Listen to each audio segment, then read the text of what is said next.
Gobierno de Navarra. Nafarroako gobernua. Entzun sinfonia hau.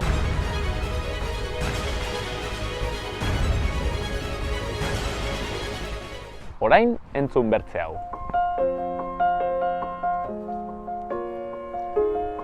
Batzuetan sinpletasuna ederragoa da, baina gure jendartean gehiago, urrunago, handiago, beteago, hori da beti eskatzen dena. 70. hamarkadatik honat, Estatu Batuetako errentak asko goratu dira, baina zoriontasun mailak berdin jarraitu du. Zer gertatzen da zoriontasunarekin? Zer bat du ikusteko horrek arazo mentalekin? Mundu hobe eta zoriontsuago bat egiteko, ez aldugu gure ekonomiaren desazkunde bat behar.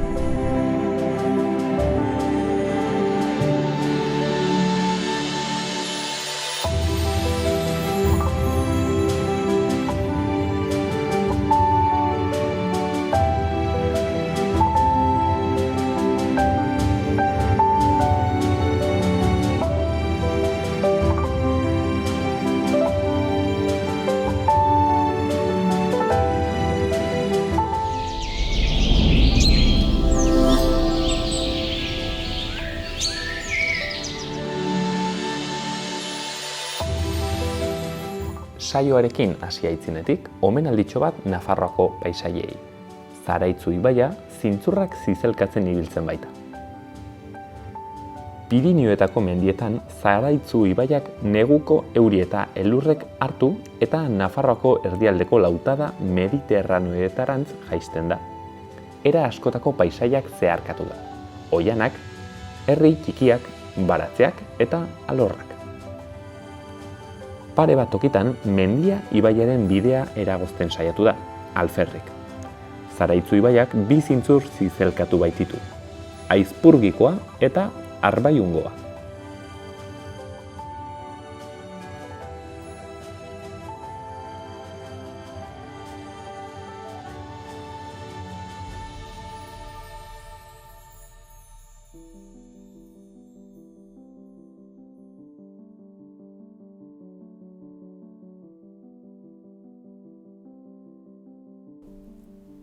Bueno, eta gaurkoan Xabier Martinezekin gaude. Egunon, Xabier. Kaixo, egunon, Gorka.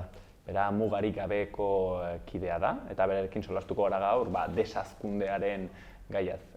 Gai aski interesgarria, etorkizunean erabat presente egongo dena, eta gure kosmobizioa zalantzan jartzen duena goititik bera. Eta hortaz solasteko, Xabier, lehenik sarrera bezala. Hola, titular batean, errantzen ezake, zer den desazkundea, zer da historia hori? Desazkundea da, era berean teoria multzo bat, eta gero ere mugimendu bat. Mugimendu bat ekonomikoa, soziala eta politikoa. Eta azken batean zuk esaten duzuna, jartzen du zalantzan gure kosmobizioa osorik. Eta hitz gutxitan esaten duena da, errekurtso mugatuak dituen mundu batean ezin digula infinitura arte hasi. Hau da, gure planeta finitoa da, errekurtsoi dagokionez, eta gure ekonomiak infinitura artea hasi nahi du. Eta hori ez da posible. Hori izango litzateke hitz gutxitan, zer dan desazkundea. Hain zuzen ere, desazkundea, beraz, hitzaren bertzerdia azkundea, erabat lehen lerroan egoten den kontzeptu bat, ez? Batzutan ez diogu agian kasu hau hitzik egiten, baina titularretan eta politikariak solasten den beti daude hazkunde ekonomikoarekin, gora eta bera. Zergatik da hazkunde ekonomikoa hain garrantzitsua gure jendarte? Bueno, txikitatik horrela ez gaituzte, esan digute hazkunde ekonomikoan dagola ongizatea eta zoriontasuna. Eta hazkunderik ez badago, bi faktore horiek ez direla emango, erabat batuta doazela. Eta badakigu badaude beste eredu batzuk, ez daudela hazkundean horren oinarrituta, baina jendearen ongizatea eta zoriontasuna dutela helburu, ez? Azken batean jakin behar dugu, bai petrolioa, bai gasa edo bai ikatza, ez dira errekurtso infinituak, orain gauden gerra kontestuan ere, hau dena pilpilean dago, krisi energetikoa hitz egiten da, eta badakigu horrek ez direla beti eskura egongo, eta aspalditik esaten ari da, agortzen ari direla. Orduan, desazkunde bat desazkundea esan genezake ez dela proposamen da, ulertu jazu, baizik eta errealitate bat izango da. Baina errealitate hori aurrera eramateko ditugu bi aukera. Alde batetik egin dezakegu nahita, pixkanaka eta era voluntario batean, eta hori esaten du desazkundearen mugimenduak eta teoriak. Eta beste aukera bat da egitea korrika eta presaka, jadanik nahi gabe, esanez, eta pertsonen eskubideak urratuz, kolapso edo krisi ohandikan eta larriago batean gaudenean. Hau da, ebitatu edo ekiditu nahi duguna. Baizik eta egin behar duguna lehenagotik pentsatu, lehenagotik ez orain jarri desazkunde prozesu horretan, ez? Bera, Xabier erraten duzuna da, desazkundea egongo dela bai edo bai. Hori da. Hau ez da proposamen politiko bat, nahiz eta hori bat duen, baizik eta desazkundea gertatuko da. Gertatu da, adibidez pandemia egoeran hor desazi ginen, ez? Eta, bueno, hor ere badaude teoriak esaten dutenak, horren beste ari garela ekosistemak esplotatzen eta ekosistemak moldatzen, horrek ere berekin dakarrela pandemien, virus berrien eta pandemien areagotzea. Orduan, hor dugu ja adibide bat, ikusten dugula nola era forzatu batean desazten ari den ekonomia. Eta orai zukarran duzuna, Ukrainiako gerrarekin ere ikusten ari dutugu, hor konfliktoak eta nola eragiten duen horrek gure ekonomian, eta nola horren atzean azkenen dagoen baliabideen inguruko gatazka bat ere bai, ez? Baliabide horiek mugatuak direlako. Hemen Xabier, ekologismoko gaien programa bat denez, ez dakit nolabait ere argitzen alko zenigun ze lotura duen desazkundeak, ez dakit krisi ekologikoarekin, edo agian hazkundeak, ez? Zer du ikusteko honek? Lotura garbia eta estua da, ez? Esan genezake. Azken baten, hazkundearen inguruan eraiki den sistema guztiak ekarri gaitu nolabait krisi ekosozial honetara, krisi klimatiko honetara, ez? Eta azken batean, mugimendu ekologistak eta baita zientziak badarama aspalditik pixka bat hontaz abisatzen, ez? Pentsa dezagun, 1972an, orain dela 50 urte, Erromako klubak, pixkat ikerlari eta esperto hauek osatutako klubak enkargatu zuela ikerketa bat egitea, informe Meadows delakoa, nahiko famatu eginda azkenean, Minnesota Institute of Technologyak egindago. Eta informe honek esaten zuen, erritmo hau jarraitu ezkero, ez bakarrik kontsumo baizik eta ekoizpen erritmo hori jarraitu ezkero, esaten zuen hurrengo hamarkadetan krisi larri bat ukiko nukela eta kolapso bat emango zela. Pentsa, hau esan zen 1972an, orain dela 50 urte, eta momentu horretan zegoen kontsumismo eta ekoizpen mailarekin. Orain duguna askoz ere bortitzagoa da. Orduan, eduki dugu 50 urte, eduki dute gobernuek, eduki dute elite ekonomikoek alternatiba planteatzeko garaia, eta ez da egin oso gutxi egin da, ez? Hori garrantzitsua azpimarratzea ere bai. Izatez, atera zuten liburua horren ondotik zen hazkundearen mugak. Hori da. Eta izan zen erabat alboratua liburu hori, kontzeptu horiek, eta desakreditatuak, ez? Eta etzan hippie batzuek egindako informe bat, ez? Zientzilariek egindakoa zen, ez? Batzutan pentsatzen dugu gauza hauek, ez?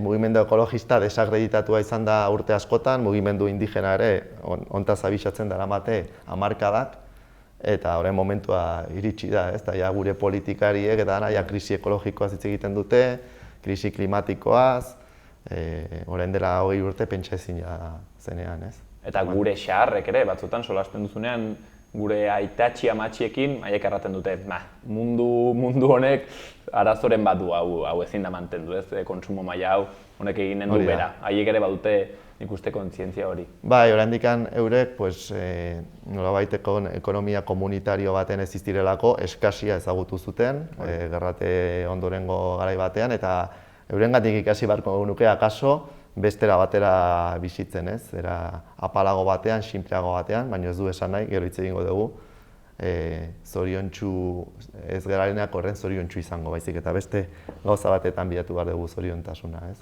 Baina zuzenen solastuko gara horretaz, aipatzen duzu, bizitzeko bertze modu bat proposatzen dela, beraz, desazkundeak dakarrena ez da soilik ekonomiaren inguruko berrirakurketa bat eta kritika bat, baizik eta erraten duena da, bueno, aizue, hemen ikasi behar dugu berriz zoriontsu izaten. Hori da, azken batean hazkundea zer dakar berarekin, hazkundearen teoriak eta bizimoduak. Dakar berarekin lehiakortasuna. Beti esaten dugu, lehiatu behar degula, pertsona gure ingurukoekin eta enpresak beste enpresa batuekin. Orduan, lehiakortasunean bizitzorek ere zer daka. Presaka bizi beharra, ansiedadea sortzen digu eta estresa. Orduan, zer dugu ere gizarte estresatu bat. Bai, gauza asko ikiko ditugu, gauza asko erosi ditzakegu, baina gauza horietaz batzutan disfrutatzeko ere hastia ez daukagu. Metatu eta mitatu, baina ez gera zoriontsu bizi kasu askotan. Orduan, desazkundeak zer esaten du eredunen aurrean, eredu horrek esaten digunean, konpetitu, lehiatu, geroz eta azkarrago desplazatu toki batetik bestera, eta hortan bilatu pixka zoriontasuna, desazkundeak esaten du ez. Goazen bizitzea polikiago, mantsoago eta sinpleago. Eta zoriontasuna ez bilatu horren beste gauzak metatzean, edo gauzak edukitzean, edo urtero Cancunera joatean, baizik eta zoriontasuna bilatu harreman sozialetan, harreman komunitarioetan, eta edo bestera batera bidaiatzen, bestera batera ondo pasatzen. Honek ez du esan nahi, danok behar dugu errenta maila minimo bat, eta bizitza duin bat edukitzeko, eta gure beharrak asetzeko. Baina, badaude ikerketak esaten dutela errenta maila batetik gora, zoriontasunak ez duela gora egiten, baizik eta bera egiten du, ansiedade sortzen duelako. Baina, hor kontua da, elite ekonomikoek, aberatsenek ez dutela euren bizi maila jetxi nahi, eta hortan ere badaukagu pixka bat borroka egiteko behar hori. Beraz, ez da beharrezkoa Mercedes bat zoriontsu izateko, errango genuke? Ez, nik uste ez da gutxiago, azken batean, danok gustatzen zaigu garraiatzea, leku batetik bestera joatea. Egia esan, oraindikan garraio publikoak asko dauka hobetzeko.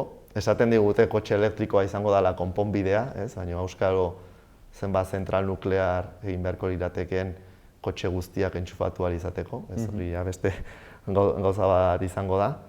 Baina, ez egia esan, Mercedes bat guk uste ez dago beharrezkoa, baina horren beste barneratua daukagu, telebista piztu edo komunikabideetan, horren beste urtetan egindako lana da, publizitatearena, marketingiarena, zaila dela guk ere buruan klik hori egitea, ez?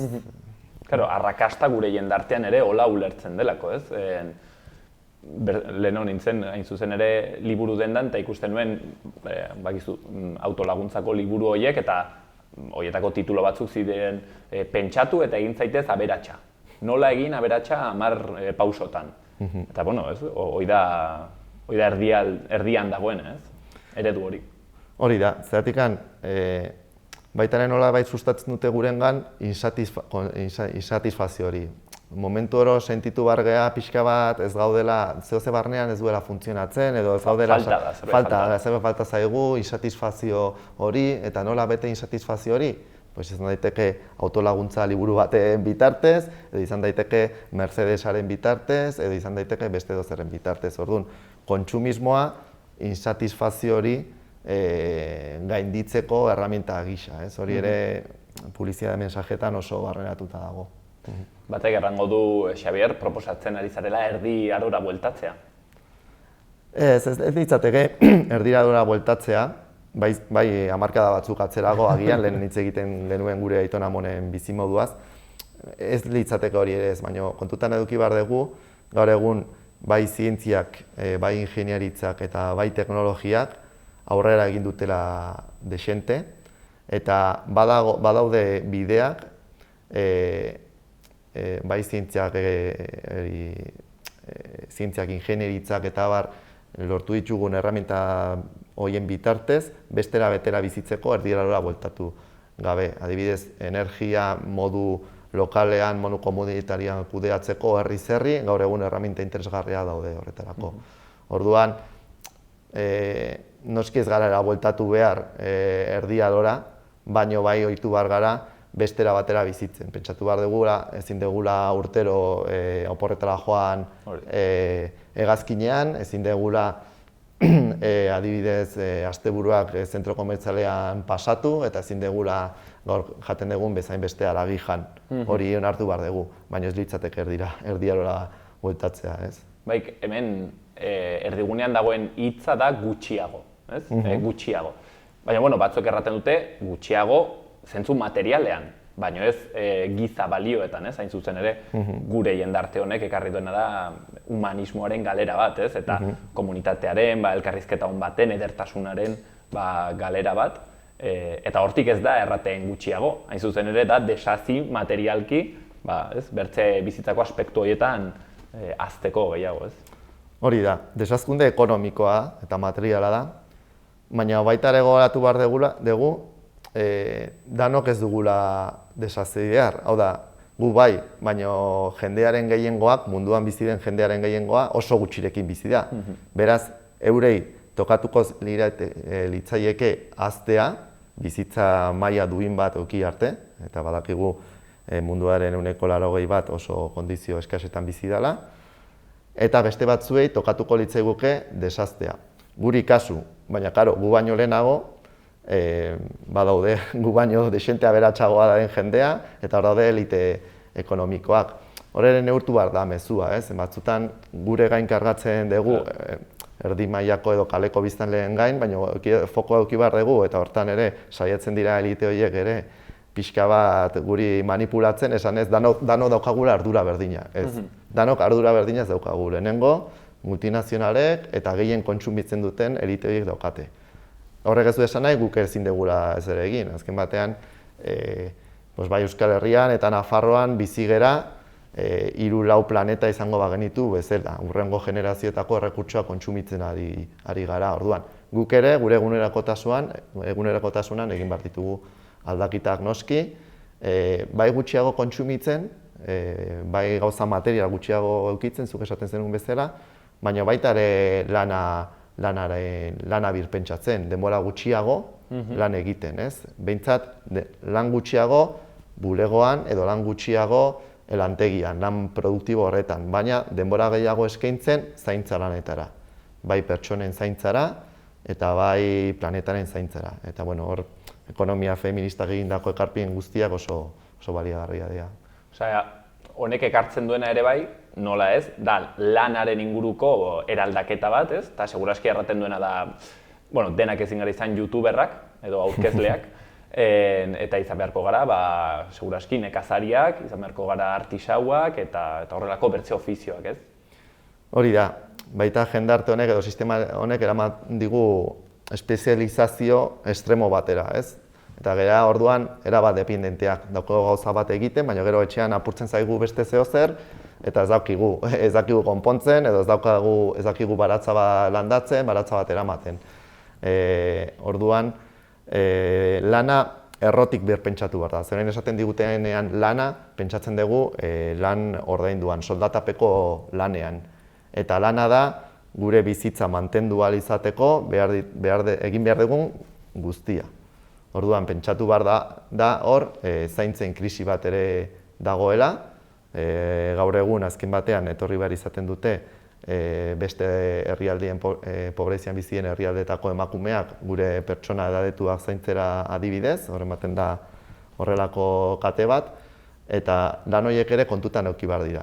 Emakumeek egiten dituzten zaintza lan guzti horiek, askotan, ez zaie bisibilizazio bat eman, ez dira kontutan hartzen, eta hori interesatzen zaio sistemari, ez? Pixka bat lan horiek emakumea gratis egiten jarraitu ditzatela, eta horren gainean eraikitzen da beste guztia. Adibidez, Amaia Perez Orozko ekonomialariak esaten du langile txanpiñoiaren kontzeptu hori, ez? Dara langile bat bulegoan azaltzen da korbata ondo jantzita, alkondara ondo plantxatuta, egunero bulegoan azaltzen da, pof, ez? Eta dana bera oso autosufizientea eta oso kapaza dana egiterako.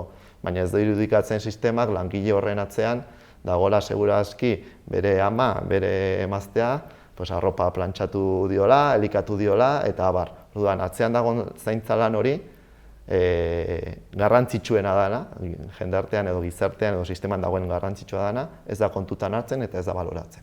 eta hori mai gainean jarri behar da ere. Eta lur planetak ere egiten dituen zaintza lan ezkutu horiek, ez? Ura, haizea eta barrak garbituz eta behar ditugun gauza horiek hornituz.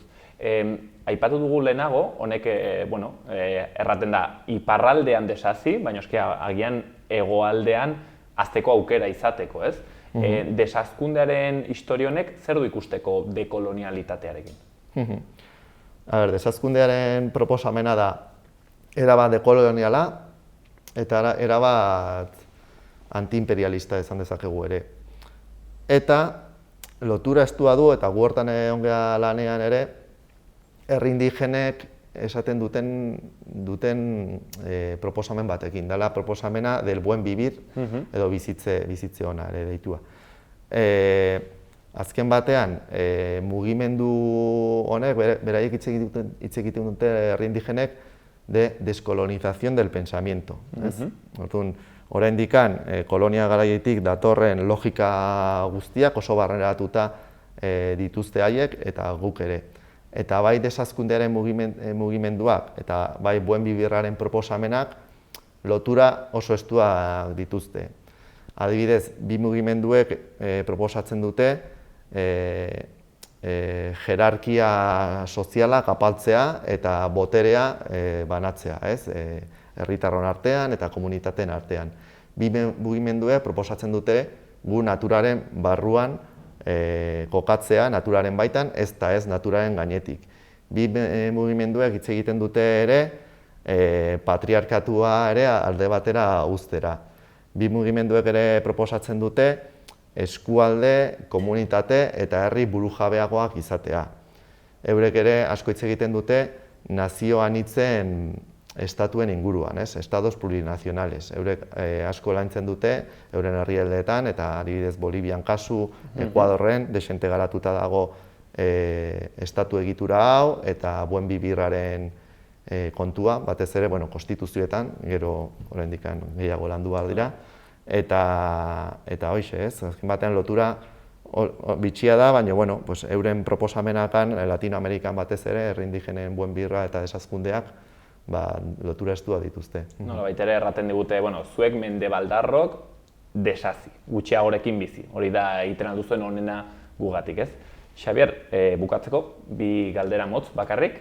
Ea izendatzen alduzun, neurri politiko konkretu bat, desazkunde horretan pauso bat emateko, zerbait motza eta konkretua, eta gomendatu liburu bat edo pelikula bat, hola, motzean.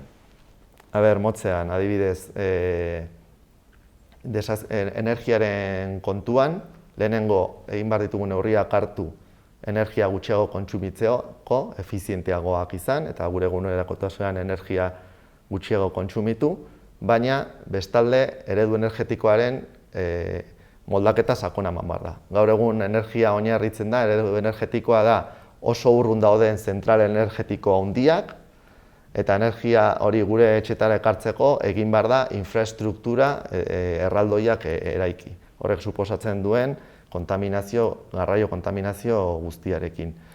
Orduan, hau ez da bidegabea, orain ikusten ari gara ere, gerratearekin, ze gertatzen ari den. Orduan, zen izango litzateke proposamena? Energia eredu demokratikoago bat. Honek zer esan nahi du, herriz herri saiatu behar garala, energia berriztagarriak kontutan edukita, gure etxetatik gertu energia ekoiztea. Eta hor aukera asko daude, eta herrietatik, udaletatik asko egin daiteke. Adibidez, plaka fotovoltaikoak sustatu, egin daitezke zentral hidroeletiko txikiak berreskuratu, garai batean bazauden gure ibaietan asko, egin daitezke energia kooperatibak sustatu herrietan, badaude Euskal Herrian beste energia kooperatiba txikia, guk ere egin dezakegu aukera, enpresa energetiko hauei Goiener da adibidez, oso aukera ederra da. Eta, adibidez, energiarekin bezala, elikadurarekin ere antzeko eredua daukagu, enpresa multinazional handi batzuk ekoizten dute jaten duguna, eta garraiatzen da mundu osotikan, jogur baten kasua esaten da beti, egiten ditola 5.000 kilometro jogur bat, hori da zoramen bat, astakeri bat, orduan, zer egin? Tokikoa kontsumitu, produktu ekologikoa, kontsumitzaile elkarteak sortu, eta oso garrantzitsua instituzioen partetikan lur onak, landatzeko onak diren lurrak, nekazari eman eta nekazarien eskuetan jarri. Eta nekazaritzari balioa eman. Zen gertatzen da gaur, batez ere Euskal Herriaren iparraldean, lurra proposenak erabiltzen direla azpiegitura erraldoiak egiteko, errepide gehiago, abiadura handiko trena, eta industria sustatzeko, eta gertatzen da ez daukagula nekazaritzara bideratzeko lurralderik, ez? Baizik eta hazkunde eredua luzatzeko elementuetara, ez?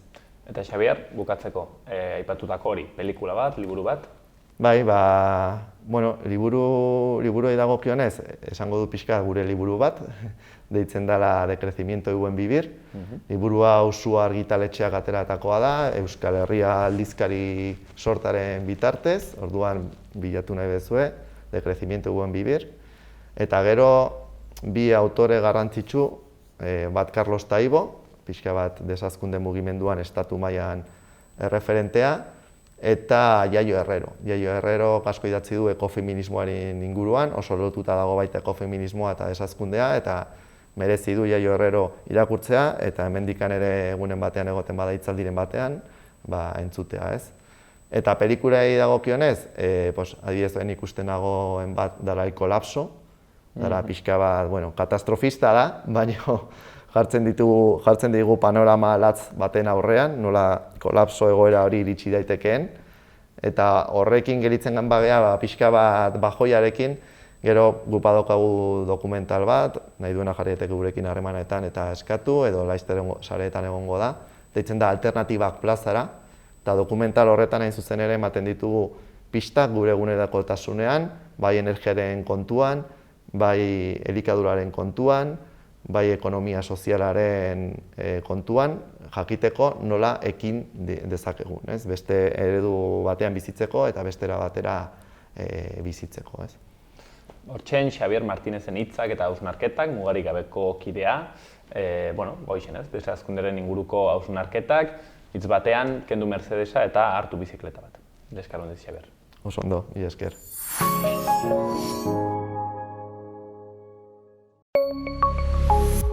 Gobierno de Navarra. Nafarroako Gobernua.